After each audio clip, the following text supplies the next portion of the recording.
Iron poisoning, basically जो iron poisoning है दो टाइप्स की होती हैं, एक्यूट और क्रोनिक। जो एक्यूट आयरन पॉइजनिंग है इसकी मोर्टेलिटी होती है वो ज़्यादा होती है मोर्टेलिटी। जो चिल्ड्रन होते हैं वो अडल्ट्स की जो आयरन की टैबलेट्स हैं अडल्ट्स की, उसको कैंडी समझ के खा जाते हैं। अडल्ट्स की आयरन की टैबलेट्स को कैंडी समझ के खा जाते हैं, जिसकी वजह से उन्हें आयरन पॉइजनिंग हो जाती है।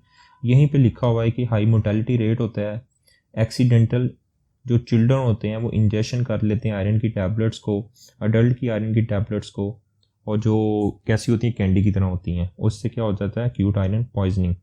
देखें जो आयरन है, दूसरी बात समझनी है, जो आयरन है ये हैवी मेटल है। आयरन क्या है? Heavy metal. और आपको पता है हैवी मेटल्स क्या करते हैं? फ्री रेडिकल्स प्रोड्यूस करते हैं। अब यही फ्री रेडिकल्स क्या करते हैं? ये जाके ऑर्गन को डैमेज करते हैं। नंबर 1, ऑर्गन को डैमेज करते हैं। सेकंड, यही फ्री रेडिकल्स जो लिपिड्स होता है उसमें क्या होता है, लिपिड्स में डबल कार्बन बॉन्ड है। डबल कार्बन बॉन्ड पे जाके अटैक करते हैं। अटैक करने के बाद क्या करवा देते हैं, उनकी लिपिड मेम्ब्रेन की परऑक्सीडेशन ऑफ लिपिड मेम्ब्रेन। यही पे लिखा हुआ है जो सेल डेथ करवाते हैं, क्योंकि आयरन है ये फ्री रेडिकल्स प्रोड्यूस करता है, फॉर्मेशन करता है। और सेकंड, यही फ्री रेडिकल्स मेम्ब्रेन लिपिड्स पे डबल कार्बन बॉन्ड पे अटैक करते हैं और लिपिड मेम्ब्रेन की परऑक्सीडेशन करवा देते हैं। नंबर 1, इसकी साइन एंड सिम्टम्स की तरफ आए तो देखें, एक नमूनिक है मर्सिडीज AMG। मर्सिडीज जो सबसे ज़्यादा आयरन पॉइजनिंग है उसमें इंपॉर्टेंट है, ये मेटाबॉलिक एसिडोसिस करवा देता है। मेटाबॉलिक एसिडोसिस, ये MCQs भी आता है आपका। ए से क्या है? अब्डोमिनल पेन करवाता है। और M से क्या है? मल्टी ऑर्गन फेलियर करवाता है। Multi organ failure. और जी से क्या है? गैस्ट्रो इंटेस्टिनल की ब्लीड करवा सकता है और ऑब्स्ट्रक्शन करवा देता है। ये है इसके सिम्टम्स। यहीं पे लिखा हुआ है कि अब्डोमिनल पेन करवा देता है। Second, vomiting, GIT bleed, gastrointestinal bleed यहाँ पे आ गई है। और अगर एक्सरे पे देखें, एक्सरे पे हमें ये रेडियो ओपेक पिल हमें नज़र आएगी एक्यूट आयरन पॉइजनिंग में एक्सरे पे। और मेटाबॉलिक एसिडोसिस करवा देता है, मल्टी ऑर्गन फेलियर और गैस्ट्रो इंटेस्टिनल की ऑब्स्ट्रक्शन या स्कारिंग करवा देता है। इसका जो ट्रीटमेंट की तरफ आए तो चिलेशन करवा देते हैं। चिलेशन किससे करवाते हैं? डेफिरॉक्सामीन से और डेफिरेसिरॉक्स से करवाते हैं। और गैस्ट्रिक लवाज करवा देते हैं क्योंकि बच्चे ने एक्सीडेंटली इंजेक्शन की होती है। सेकंड पे है हमारे पास की क्रोनिक आयरन पॉइजनिंग। देखिए क्रोनिक आयरन पॉइजनिंग में दो तरह की होती हैं। प्राइमरी होती है, जो प्राइमरी होती है इसे बोलते हैं हेरिडेटरी हीमोक्रोमाटोसिस भी बोलते हैं। हेरिडेटरी हीमोक्रोमाटोसिस।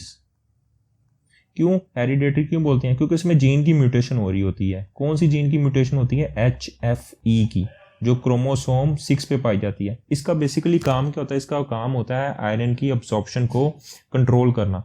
क्योंकि ये इसकी म्यूटेशन हो चुकी होती है, आयरन की अब्जॉर्प्शन कंट्रोल नहीं होती, इस वजह से आयरन जो होता है वो बॉडी में बिल्ड होना शुरू हो जाता है। जो सेकेंडरी हीमोक्रोमाटोसिस है उसमें क्या होता है, क्योंकि जब हम ब्लड ट्रांसफ्यूजन करवाते हैं उसमें आयरन होता है वो बॉडी में बिल्ड हो जाता है। क्योंकि नॉर्मल जो हमारी डाइट में जो आयरन होता है वो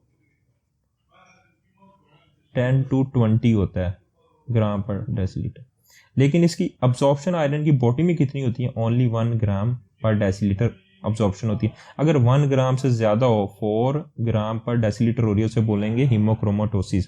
क्योंकि क्रोनिक ब्लड ट्रांसफ्यूजन में हम ब्लड की ट्रांसफ्यूज करते हैं जिसमें आयरन होता है, और इसमें किन डिजीज़ में होता है? थैलासीमिया में करते हैं, और सेकंड सिकल सेल डिजीज़ में ब्लड ट्रांसफ्यूजन करवाते हैं क्रोनिक। तो ये आहिस्ता आहिस्ता 1 ग्राम ये बॉडी में स्टोर हो जाता है, जिसकी वजह से क्या होगा? हीमोक्रोमाटोसिस हो जाएगा। और दूसरा इसकी जो साइन एंड सिम्टम्स है क्रोनिक के वो कौन सी आएंगे? देखिए आयरन अगर जॉइंट्स में बिल्ड हो रहा है तो आर्थोपैथी करवा देगा।